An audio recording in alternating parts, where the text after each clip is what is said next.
man. He's going to be eating some sandwich, too, while he's on the air. Feel free to grab to continue eating. You're fine. I know, right? This is not live. They're going to tape it, so I don't know if we should put this on the web. Okay, very good. Okay. All right, great. Very good. All right. You ready to go? Oh, yeah. Okay, cool. We're taping. I didn't know that. Yeah, no, you're good. We are. Ready when you guys we're are. playing Kyle Turley right now, so Okay. it's the offensive line day. Oh, nice. Is Okay. what it is. All right, coming down 3, 2, and 1. We continue right here on Sports Radio 810 WHB. Jason Anderson with you. It is The Zone as we are live from Super Bowl 54 in Miami. Our coverage this week presented by CBD American Shaman, 42 stores across the Kansas City area. The 100% money-back guarantee. It is yours at CBD American Shaman. All right, so let's have a conversation here with someone who I think Chiefs fans are familiar with because he played with the Chiefs. They may be more familiar with him now as the Chiefs' right tackle's older brother, Geoff Schwartz, is our guest here. Geoff, how are you, sir? I am fantastic. I'm glad to be here. Must be fun for you guys to be here all week and experience this whole thing. It has been a blast. It's been interesting. It is something that I didn't know if it would ever happen, to be quite honest with you. Just even as a fan, like not necessarily getting to cover it, but just talking about the Chiefs in the Super Bowl the week of. Well, you got Pat Mahomes, and that helps. That changed the fortunes of the franchise because Alex Smith was great, and I played with Alex, and he's awesome. And I give the Chiefs a lot of credit to just say, look, we've reached our endpoint with Alex. We're going to move on, and I think it takes guts to do that. Right? A lot of teams stick with quarterbacks too long, and they realize that Pat's that special. We're going to go draft Pat. We saw him in practice, we saw him play Week 17, and we're going to go, Alex, sorry, we're going to get rid of you. We sent you to a good situation. You got paid again, and now we're in the Super Bowl. Yeah. We're hanging out with Geoff Schwartz, our guest here on Sports Radio 810 WHB. So you say Patrick Mahomes, I say a few years ago when a player came from Cleveland to Kansas City. That's my guess is Cam Irving? That's exactly right. Yeah. Cam Irving and Mitch Schwartz, Schwartz. Yeah, Schwartz. You can't really mess his name up like you can mine. Schwartz. Mine you can say like Geoff, but for him it's just Mitchell. Do people call you Jeffrey or is it just Geoff? Only my wife and my dad call me Jeffrey. Okay. Everyone else calls me Geoff. Okay, very good. So I'm always curious about the sort of the brother part of it. Yeah. Mitchell's so good. Yes. And Eric Eager from Pro Football Focus called him the most valuable right tackle in the league. That's fair. I would agree. You might even just call him the best right tackle in the league. Another way to put it. He's been really good. His career, what happened along the way is to where he leaves Cleveland and he's now with Kansas City, and people are looking at him going, yeah, this guy is maybe the best right tackle in football. Well, I think the ability to just have the same offensive line coach. I think he had 4 different offensive line coaches in 4 years in Cleveland. Yep. And to come to somewhere that has a stable head coach, a stable offensive system, a stable offensive line coach, and Andy Heck is a great offensive line coach, and just the ability to grow and just mature over time. And he found what works for him. He does what works for him. He's not influenced by doing other things that other people tell him to do. He does what works for him, and he's very good at it. And I think his confidence has just grown over the years. And then when you play with someone like Pat and you play with Andy Reid, it just that kind of confidence continues to build up. And now year 8 might have been his best season. When did you see it in him that you're like, okay, this he's really good? I mean, 2015 in Cleveland, the year before, his last year he's really good. He played really well. And that year was the first year when he didn't really have one of those games. Like he had started the first 3 years of his career where he kind of started slow throughout the season. The first couple of games weren't his best. And then year 4, he played the AFC West that year. So it was Justin Houston, and it was Von Miller, and it was Khalil Mack. And Bosa was a rookie, I think, that year. And he went through that entire gauntlet, only allowed 1 sack. I think it was a Khalil Mack. He did a outside spin, which is rare. And he played really well. He gave 3 sacks that year. And that was when I realized that he's really good. And then obviously that free agent year was kind of odd with the way the contracts worked out. But then, that's when you realize that he's elite. You played with the Chiefs, and so I know it was only 1 year, but in your time there, Were you able to sort of realize or know what the city was like in terms of longing to get the Lamar Hunt Trophy for the Hunt family, for Chiefs Kingdom and things like that? As to, you probably have a better idea than most that didn't even play with the Chiefs of what this week and what the last couple of weeks have been like? I don't think I realized that when I was there. I mean, I was only there a short amount of time. Right. And, as soon as the season was over, we lost the Colts in that disgusting playoff game. And you just go home, right? And then I moved on to the Giants. I wanted to stay. It financially wasn't even close to staying. But, no, I probably didn't realize it then. I think now that I've been more connected to it with my brother, I've realized what this meant. And then, when you dig into playoff history, we had a road playoff game. And so then when they eventually had a home playoff game, you look at the history of what had happened at Arrowhead, how the Chiefs had underperformed in the playoffs, and it happened a couple times. And you start buying into that. And now I feel like that's over now officially. And so I know it means a lot. I mean, 50 years is a long time. And to win the trophy with the flagship owner of one of the stable franchises in the NFL, it's pretty incredible. So it was a pretty cool ceremony the other night. You mentioned the ugly playoff game that was there. As a player on the team, I know as Chiefs Kingdom, there's ghosts, there's this curse. Do you feel that when you get out of a game like that? You're like, you know what? Maybe there is. Maybe this is one of those things to where. Not that game. I didn't really. Like I said, it's more of the home playoff games than anything else, right? It wasn't really like the road games, and so we had lost, I think, 7 guys that game for injury. Jamal got hurt early. Now Davis got hurt.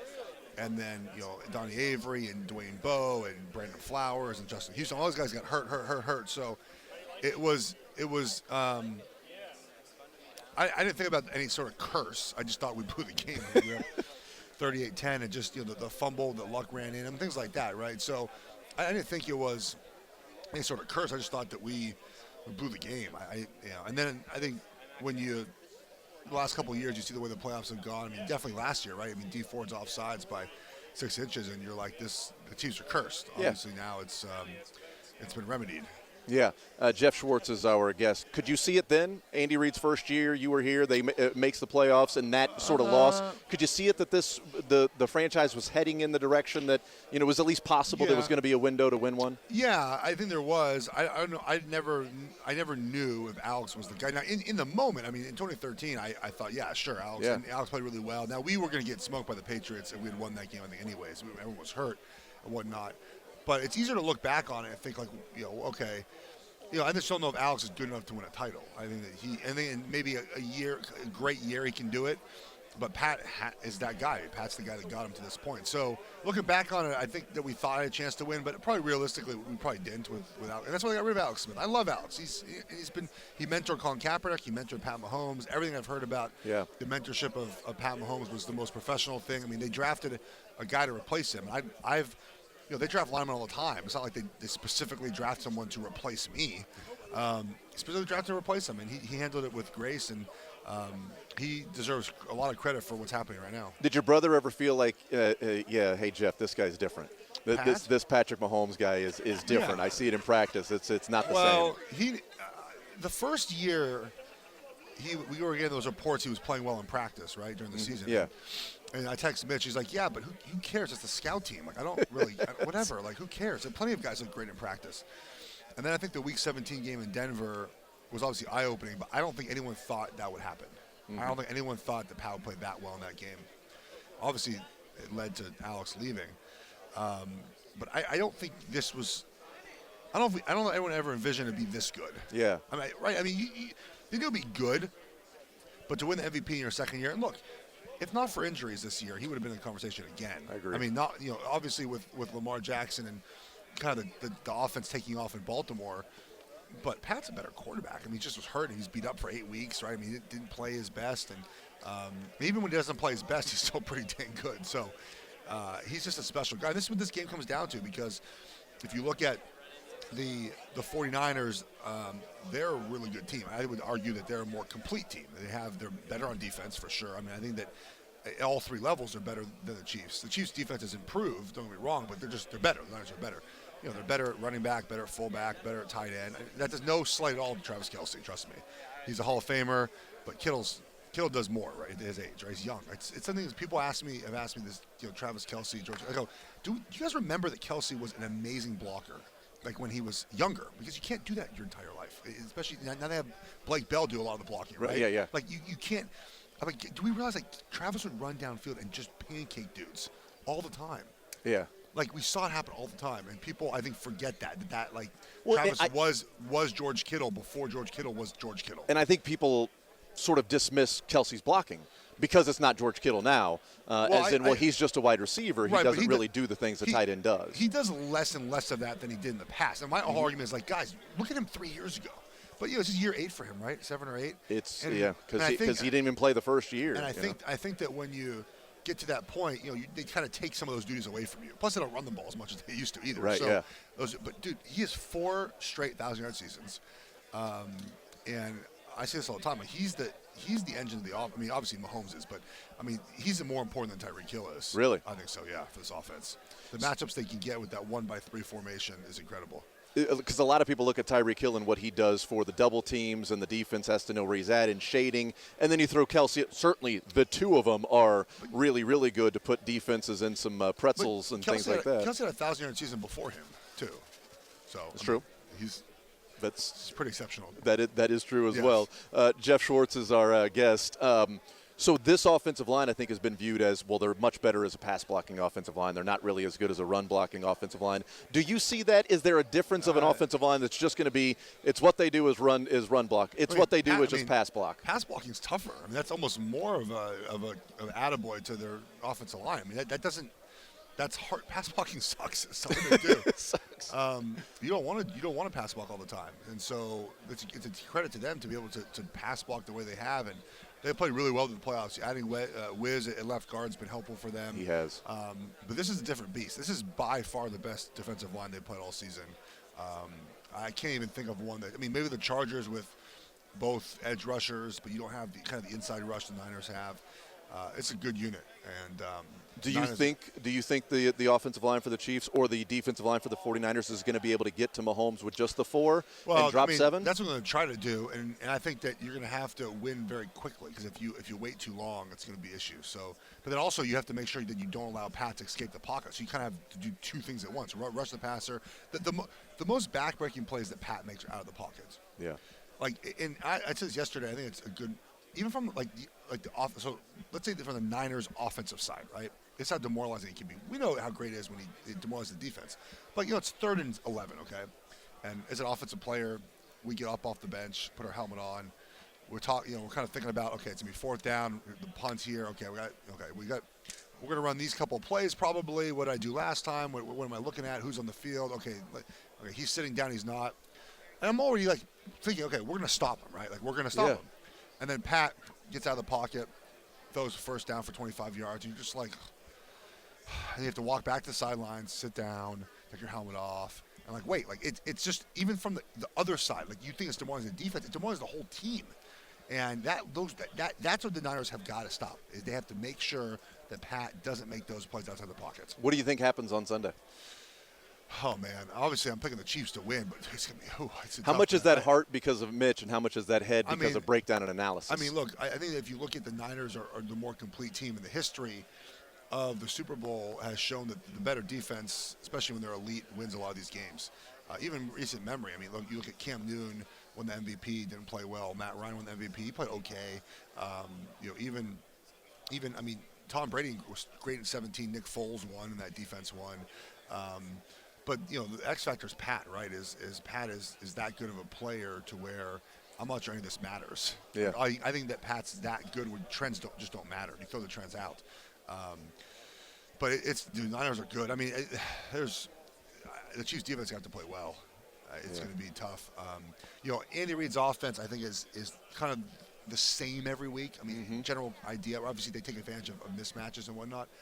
Kyle Shanahan's offense is just different every week. He tailors it to what he sees each and every week. And the Chiefs are more, we're going to run this. We're going to adjust it off the defense. The Niners are we're going to run brand new plays, brand new offense each and every week. So it's really tough for defenses because you can't really say this is what they're going to do.